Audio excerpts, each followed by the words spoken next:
When a fabric store has less quantity of fabric left in their roll, they tend to sell these fabric scraps in less price. This is a great time to grab such pieces at almost half the price of the original fabric. The fabric is new, not old. It's just got sold quickly because it was popular. As I was rummaging through this pile of fabrics, I found a thick upholstery fabric which had the perfect colors for fall. It is even weave with chunky yarn. This would be my main fabric. I took two pieces of 6 by 6 inches fabric, one for the front and other for the back. One can take similar fabrics or contrasting fabrics as per choice. The material can be even weave upholstery fabric, cotton, linen, denim, or even fine burlap. Make your choice. For the coaster to be stiff, one can add one of the following items in between the two layers. Cardboard. It is inexpensive option but not washable. Iron-on backing or fusible fabric, or you can go absolutely free idea, that is use a thin plastic square cut out of the plastic lid of a takeaway food container. I cut out a plastic square of 4 by 4 inches from a thin plastic lid.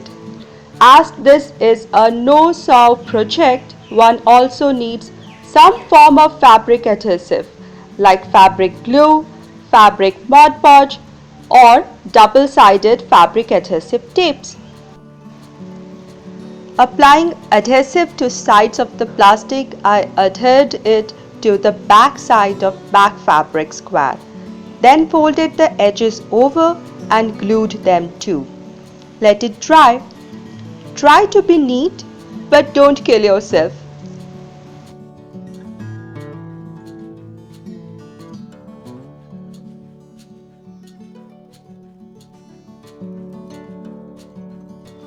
Now for the fun part.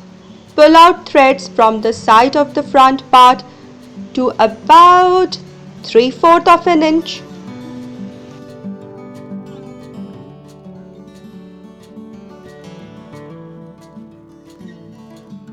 I turned the front fabric such that the back side faces me. Now using more fabric glue, I fixed the back piece to the front piece. Now I must patiently wait for the project to dry. I shall repeat for as many pieces I want and then pack them together as a gift or enjoy them this fall in my home to make everything feel more cozy, earthy and happy. Thank you so much for watching and take care. See you in my next video.